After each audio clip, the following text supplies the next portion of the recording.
hitting it right now.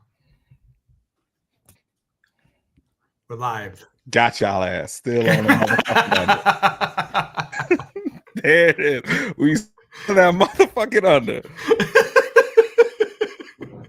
I like it increasingly, like as the show goes on, like people are gonna be shirtless. Like we are gonna see us plugging our headphones in. My fucking camera won't be set up yet, but we're gonna hit the fucking under. All right, we believe we're helping our under betters out. Bro, I walked into the computer screen with the goddamn journal off, and I was like, oh shit, let me drop my shit right quick. Fun day out this motherfucker. I mean, it's just you and me, bro. You do whatever you want to do. Hey, skeleton crew out this bitch. All right. John is making his way home from Jamaica. Jackson is at his day job, so it's just Tyler and I hanging out tonight. Welcome to Jenkins and Jones. It's Sunday, June 8th, and we got an ass whooping to talk about. We got Dookie Butt of the Week. Someone has requested that we talk about Wemby side quests, which I think would be a good that would be a good topic. As always, Jenkins and Jones hosted by Dragonfly Jones, aka Tyler. Hey, everybody have a gun. Cardi B, aka Mike. Motherfucking Mike. They said I look like that's it. Mechanic meme in that motherfucker. Yeah, that's it. That's it. That's it. And that's it. It's just us. So, all right. I think we kind of expected that to be a bit of an ass whooping for the Thunder, and that's the way that it played out to be. Yeah, I know I was goddamn telecasting from a Campbell soup can on the last episode, but if y'all remember, I said we know the ass whooping is coming game 2, and I think that was something we all universally agreed upon, right? Yeah. So I think that, like I said, if you're a Pacers fan, I think you're still pretty confident right now. I don't think we learned anything new about OKC, which isn't a knock on them.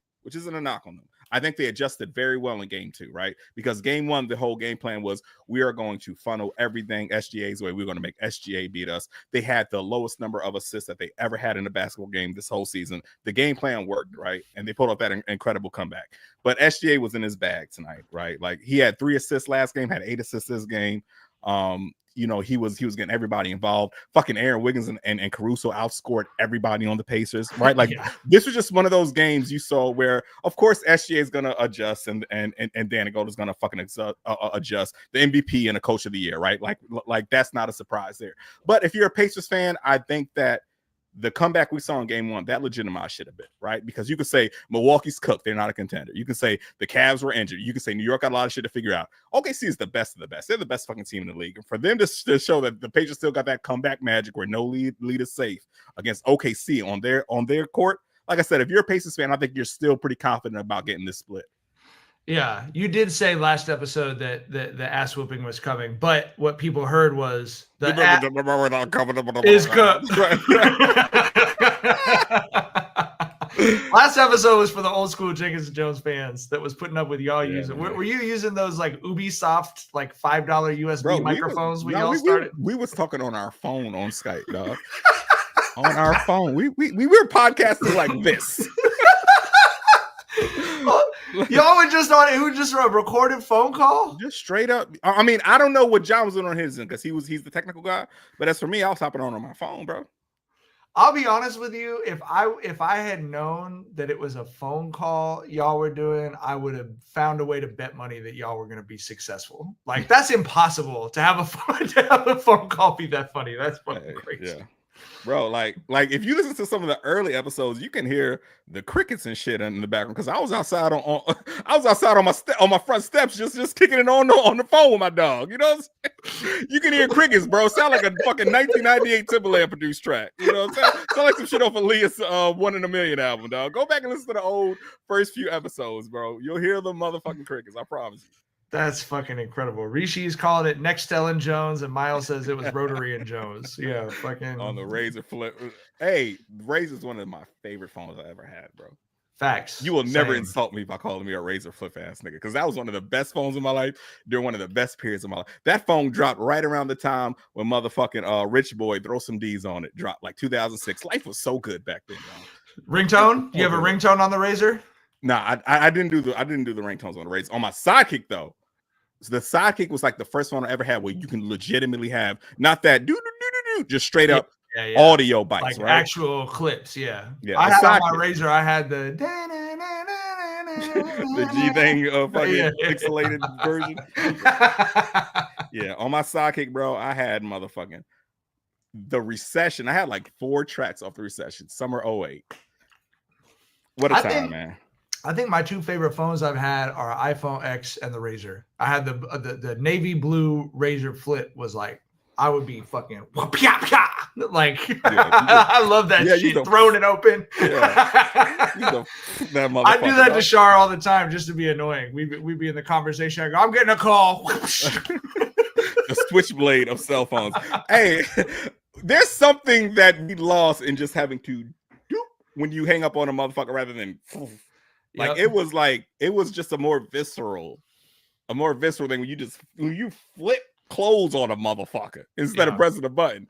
That's a different vibe, dog. That was the way, man. That was when that was the last time phones weren't ruining my life, I feel like. What else we got from the game tonight? You know, I felt like I used to dread getting on my phone and texting because you had to hit the button 6 times to get to the letter you wanted. like texting was an inconvenience, dog. That's what like Vinny asked me why all the abbreviations existed. And I said, well, first of all, when your mom and I got cell phones, we had to pay by the character.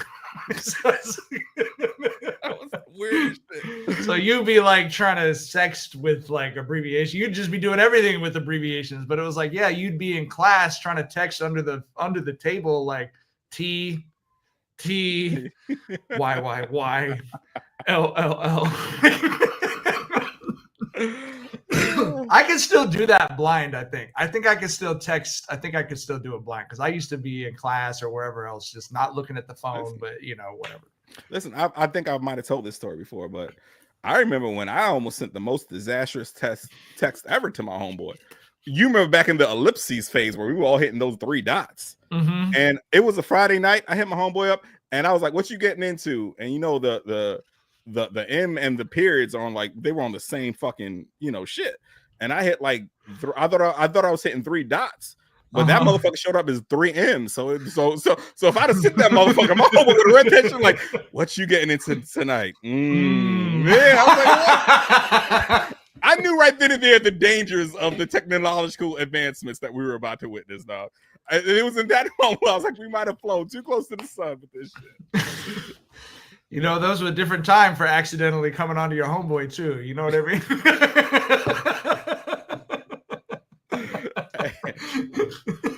It's a different era. I was about to say the homies would not have appreciated that shit in 2003, bro. The fuck did Mike say? Did he say? This motherfucker said.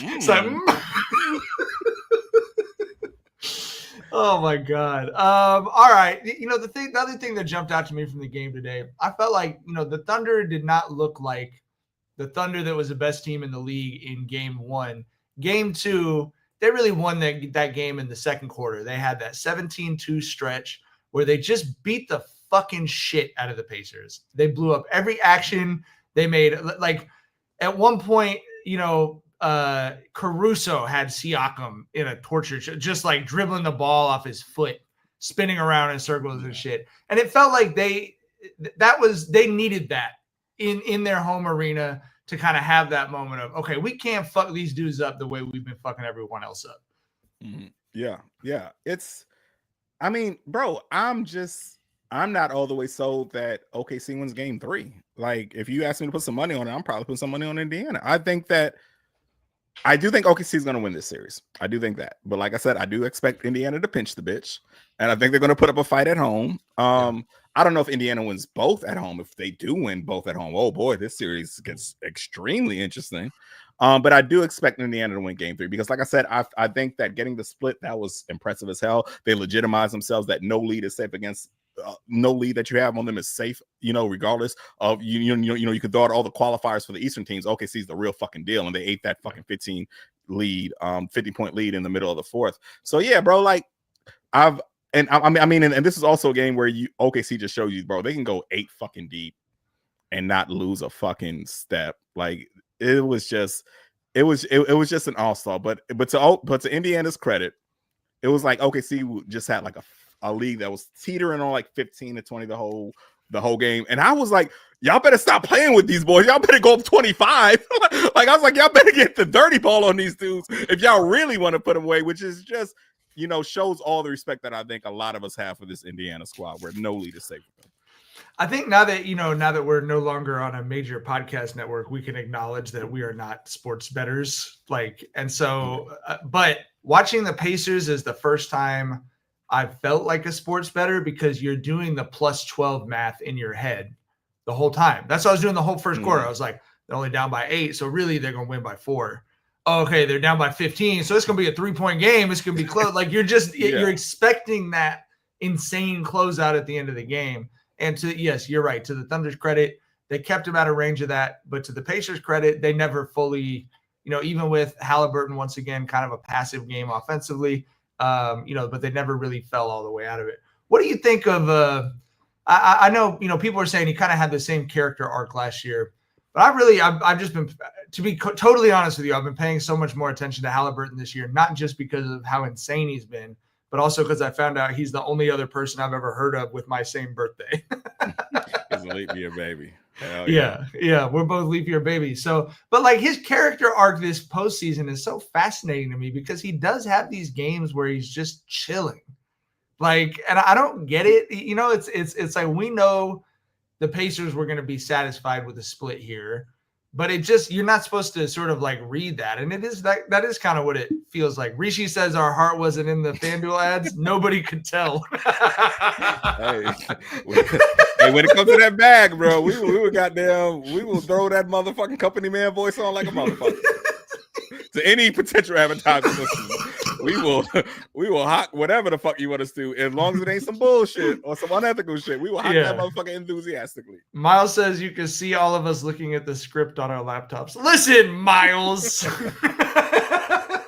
I was speaking from the heart when I was saying that my same game parlay. Welcome to Danger, dude. They had us talking about baseball bets. Dude, that was the funniest fucking shit when they wanted the dinger bets. And I literally was like, you want John and Tyler to read ad copy about baseball, bro? Like, you really want that? Yeah. Let's invite some people behind the curtain for a second here about some of the disconnects we had with advertising. But yeah, I remember one of the most. All I wanted was a Dude Wipe sponsorship for Dookie Butt of the Week, Tyler. Is the only thing I ever asked for. That's all we ever asked for. And that's so perfect. That is in line with the brand. That is there's the whole Dookie Butt wipe, all that shit. And it's some shit that we would wholeheartedly get behind. When those motherfuckers reached out to me about the Hyundai Tucson, about the motherfucking the 4-door SUV Hyundai. I'm like, do y'all know who the fuck I am? I drive a 2-door 2002 Cadillac. I drive a 25-year-old murdered Cadillac out, coupe. Blooded out.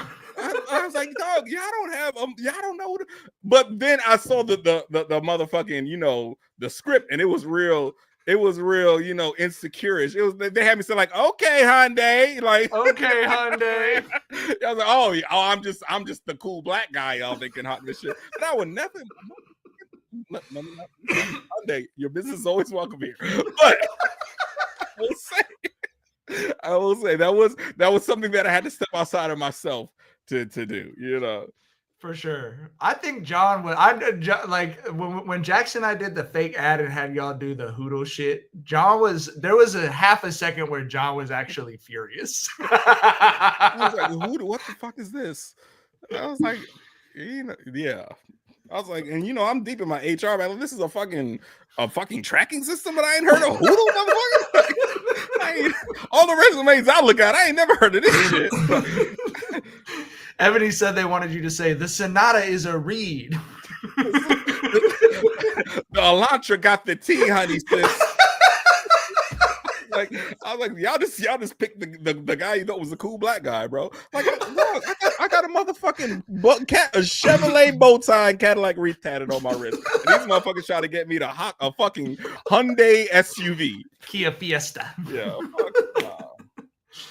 Oh my God! All right. Well, judging from what the chat is going on here, I don't think anyone needs to hear more about that blowout game. So last thing, we're both expecting I was gonna say I expect the Pacers to win Game 3. You're expecting a Pacers bounce back as well. I do expect the Pacers to win Game 3. They would impress the hell out of me if they won both those home games, but they honestly wouldn't surprise me. Like I said, I'm super high on these Pacers in a way that a lot of folks aren't.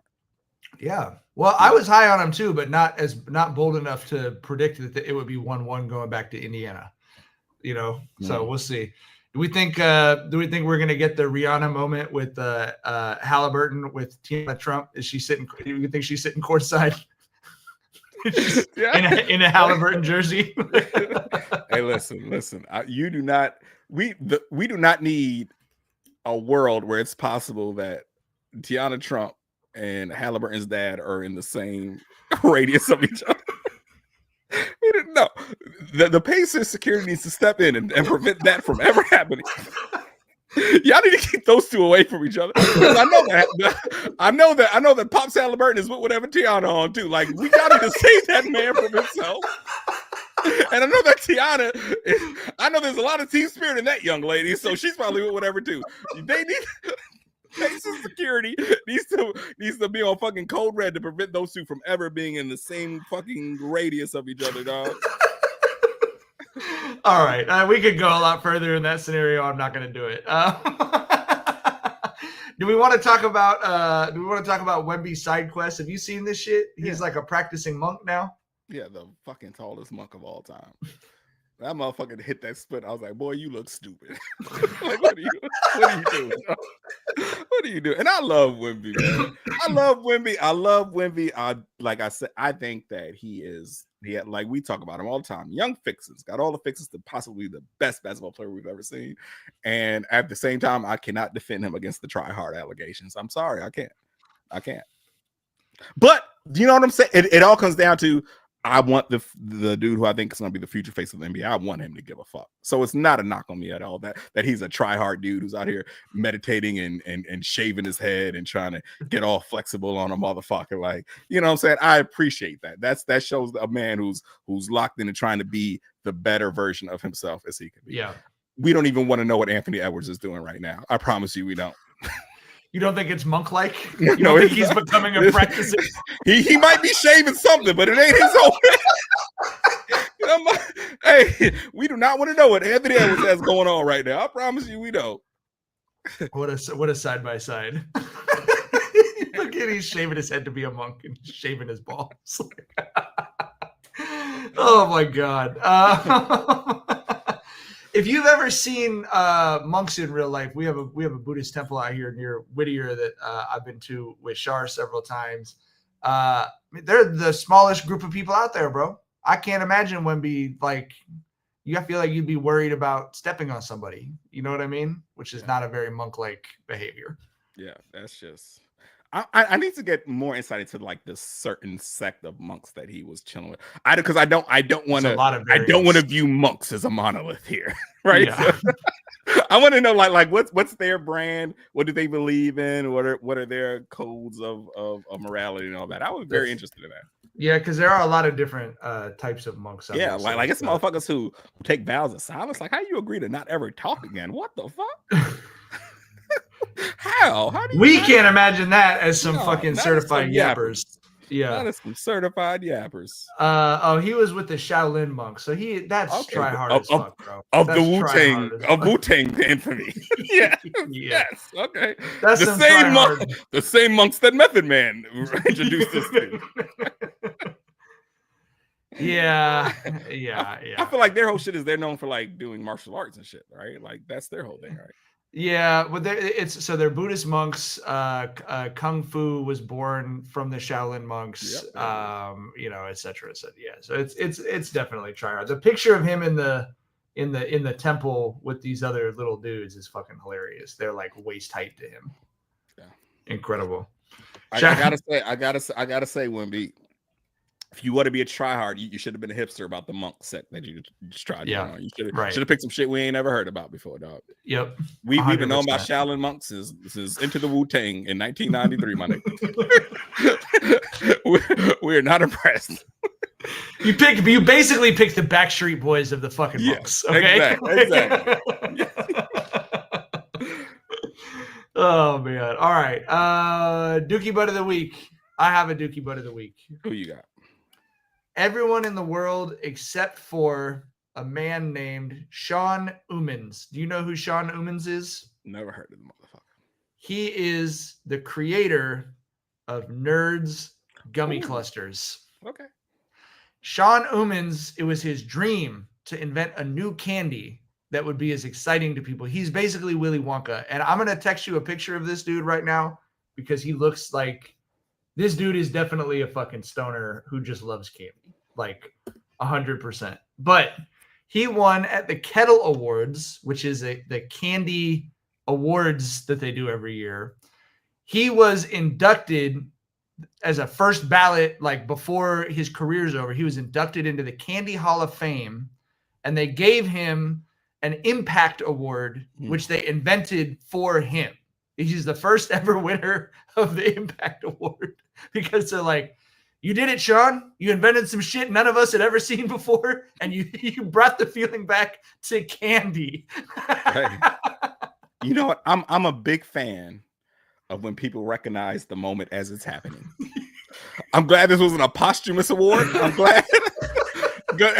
Hey, those cluster ropes, those are game changers, dog. It really is. As far as like fruity candy, it got everything you want. It got the goddamn, if you like crunchy fruity candy, it got that. If you like chewy fruity candy, you can get all that in the same motherfucking bite, dog. Yeah. He fucked the game up with that one. Yep. Do you see the photo I sent? Hold on. Did you drop it in the chat or you texted? I just texted it to you. He was with the Ferrara Candy Company, and he said to the Nerds people, "I got something for you." On God, me and wifey just had a conversation about the Ferrara pan candy run, about the lemon heads and the Alexander the grapes, and we talked about how racist the Cherry Clan design was. If you remember those shits. If anyone wants to look at some racist candy from the 90s, Google Cherry Clan right now. God damn, I remember I was a kid and I thought that shit was racist. I was like, you can't be throwing slanted eyes on a cherry like this, dog. What the fuck? But yeah, that's wild because me and wifey were just talking about like how much we love lemon hands and whole for. Oh, this motherfucker looks like a stone. That's what I'm saying. This dude is definitely like telling his friends how he's going to invent a candy that changes the world. And then he did it. And they put him in the Hall of Fame. And they made up an award for him, bro. Hey, he is walking in his purpose. You love to see a motherfucker walking in his purpose. That man, this man is a white man in 2025 with shoulder length hair. He never stopped believing whatever dreams he believed in 1992, bro. I ain't seen him. The only white dudes with hair with shoulder length hair today are wrestlers. And this motherfucker's designing candy.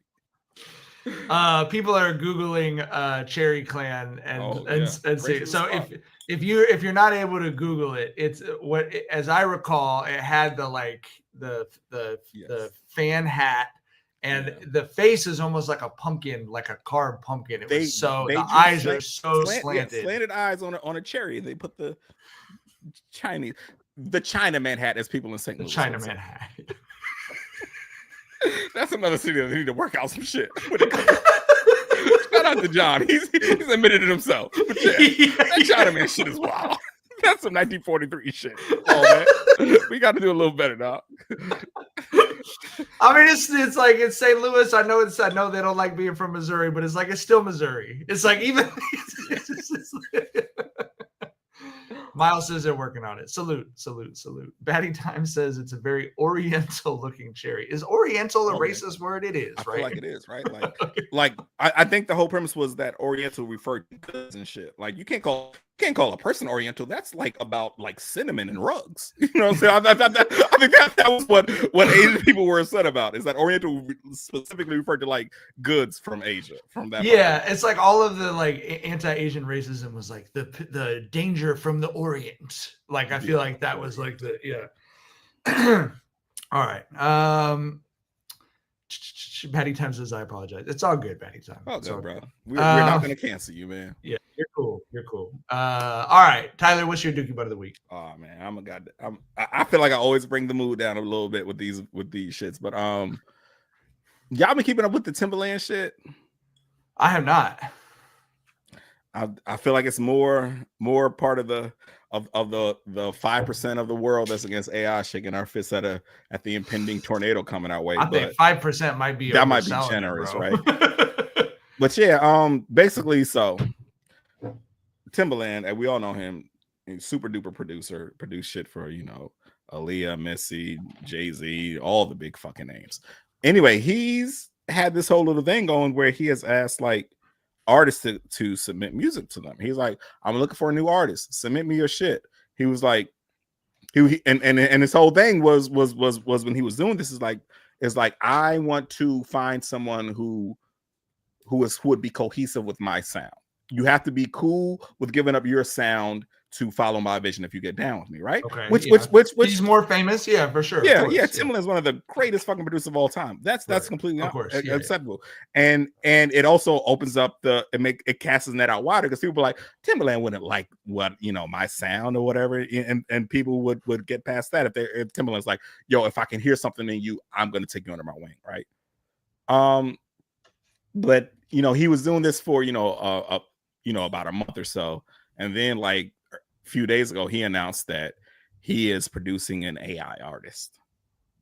And he announced he's producing an AI artist, and so many people submitted their music to this dude, right? So the optics are not good. It looks like not even talent mining when we're using this form of AI to possibly present a fucking algorithm that they can funnel into this AI artist, right?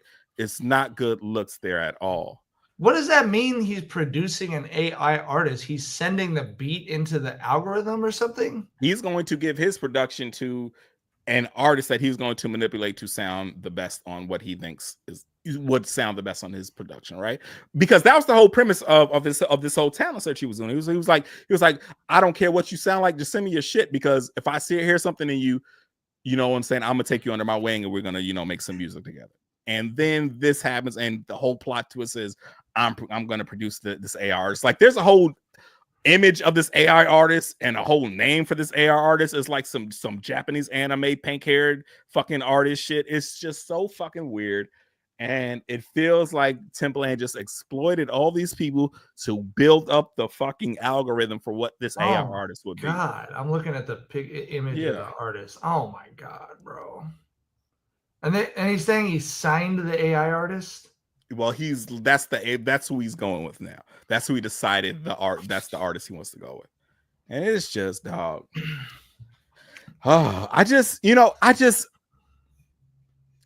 My main concern about AI in regards to music, right? Because I have concerns about it in every fucking sector of life, in regards to media, in regards to the working world, and of course in regards to entertainment. Like, there's no aspect of that where I see AI being utilized that I feel good about it. But my main gripe that I had about AI in the entertainment industry is that it is something that is going to put Black artists out of work.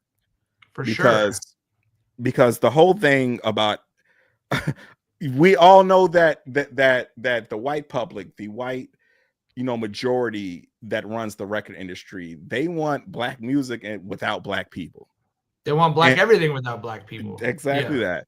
And this just feels like it's just the same reason I hated when Drake did that Taylor Made shit. It's the same reason I hate when Timbaland is doing this bullshit, because you are giving credence to this shit. You are letting it be known that this is something that is feasible. You are huge names in music, and Black music in particular, and you are letting these record labels know, hey, it can be done. We can make Black music without Black people. And I hate that so much, bro.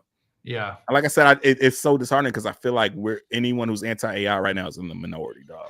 I mean, it's the extent to which every kid, and that's when I'm looking for votes, I look to what kids are doing, right? Because that's what will ultimately decide everything. And that they're so into every aspect of it. We're fucked. Like I just are, people.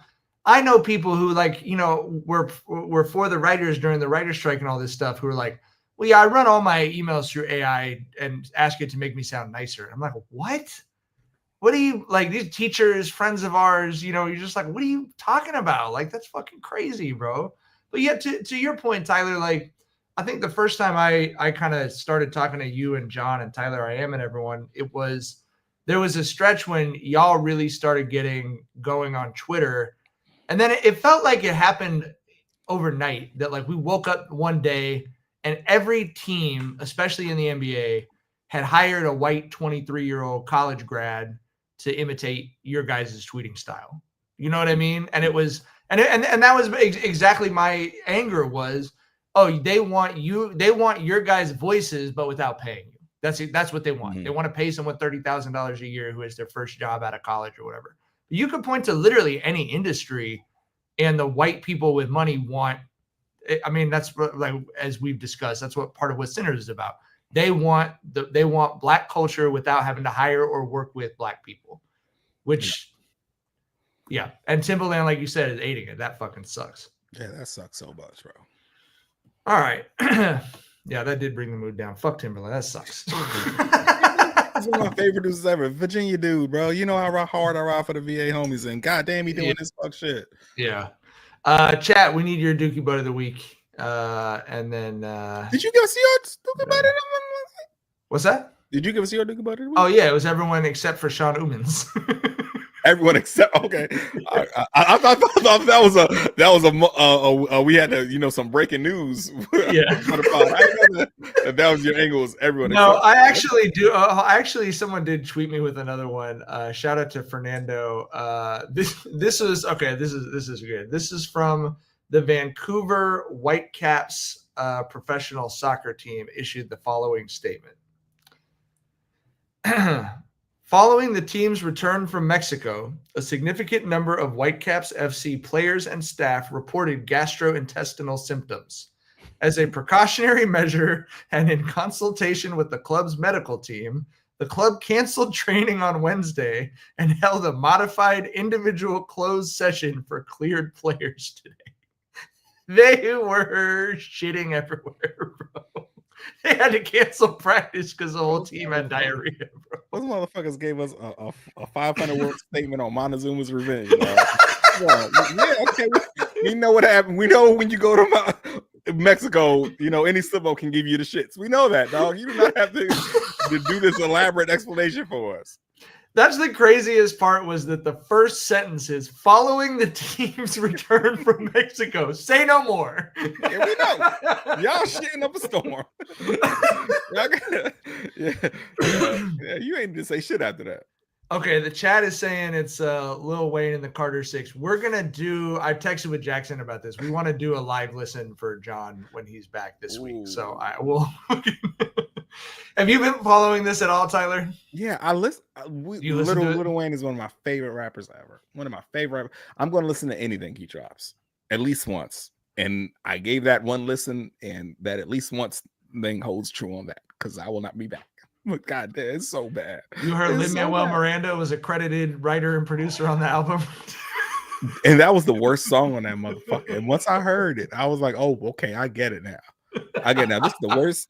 Listen. I just like I said, I'm super duper high on Lil Wayne. I look at Lil Wayne as like the Shaq of rap, where it's like, I don't think he's the best to ever do it, but there's times I look at, three-peat Shaq and I'm like, bro, who was better than this dude? The same way I look at Weezy during his run from like 04 to like 09, from the Carter to No Sinners. Like, this is the best run I've ever seen in rap, right? Like it's that kind of similarity between those dudes. But bro, Lil Wayne, I don't know. He'll give us a 1 or 2 verses every year. Where it's like he might still got it, and then we hear the full album, and it's like, nope, he got us again. Yeah. All right. That's all the time we got. We will be back. We'll be back with John and Jackson this week. We will get this schedule out to you guys. But there will be Patreon.com. I forgot to do the Patreon plug.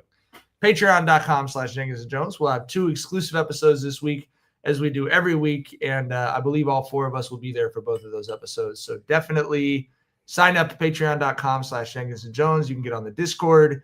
You can get the Foot Pick Friday posts, which have been very popular lately. Had some elegant feats up there this week. Elegant feet. Elegant feet. You must be stopped. Anyway, patreon.com/JenkinsandJones, and we'll see y'all later this week. Bye. Bye. All